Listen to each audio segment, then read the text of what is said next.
Hi, this is Vicky with Learning Home Volunteers, and welcome back to our last week of Under the Sea.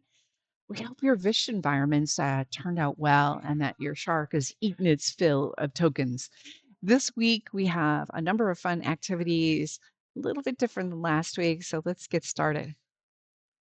Well, this is activity number 9. We're going to do some color by and sort by, and this is the first of the two activities that's included. You know, as much fun as it's been making fish and playing with fish, we felt like our letters are a little lonely, so we added this coloring activity. On the top of the sheet, there's a coloring suggestion. So you can see here that each of these sections have a different letter.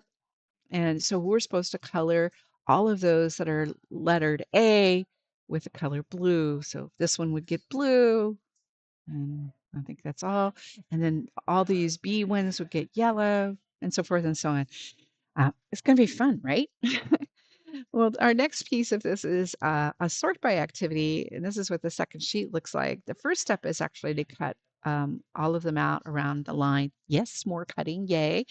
And we can mix them up and then have your learner actually sort them in descending order with the biggest fish on the left, going down in size until the tiniest fish is on the right. Or you could sort them in ascending order, or try both. Are there other things in your house that you could sort by size? Maybe shoes or plates or underwear. I'm sure you'll find something. This is activity number 10, yarn fish. And in your box, you'll find some cardboard fish with notches cut into the cardboard and some yarn. This is a fine motor activity and it helps your little ones develop coordination and the muscles in their hands. I find starting the yarn helps the child, just kind of getting it on a couple of those notches. Um, Once it's kind of started, then and I think just one or two will do it. Um, and it doesn't really make any difference which yarn goes to which knot. As you do more, it can actually turns out quite magical. Look at this, how cool that is. Fun, right? And you'll end up with this beautiful fish that is all ready to go. Well, let's take a look at activity number 11, I Spy Shark. In this, your box, you're going to find an I Spy game featuring different kinds of sharks. The idea is to find out how many of each shark.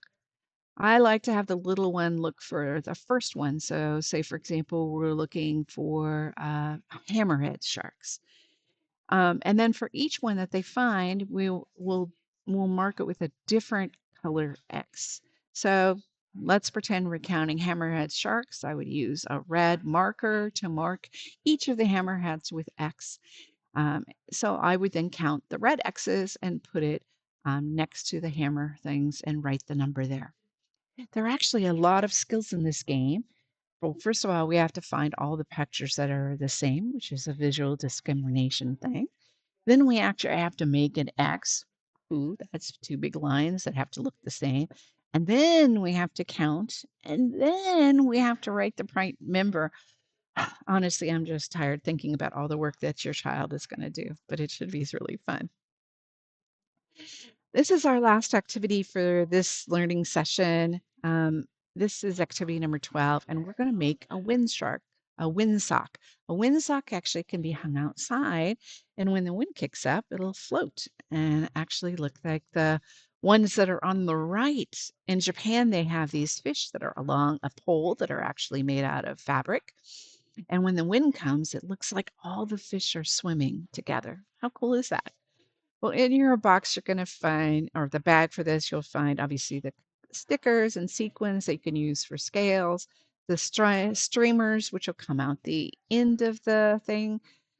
Well, when we actually made them, Mariana and I did, we didn't have much wind, but we wanted to see how they look. So we just ran around and the effect was really lovely.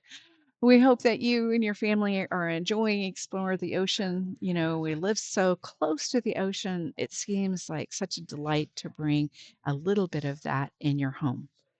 And about that, if you're looking for a close by beach experience, try the Coyote Point Recreation Area. It's 8 miles north of San Mateo, and, the thing that's actually called, you can put it into your Coyote Point recreation area. It's free except for parking, and while you're there, you should think about going to Curiosity, which is a nature exploration for children. You can get an admission if you go to Museums for All for information for free. The parking is $6. I hope you get a chance to do that. You'll get to see a bunch of people. This is actually a picture of the Coyote Point Recreation windsurfing. Well, that's all for this session. We hope you enjoyed it. We hope you'll get out there and actually enjoy the ocean.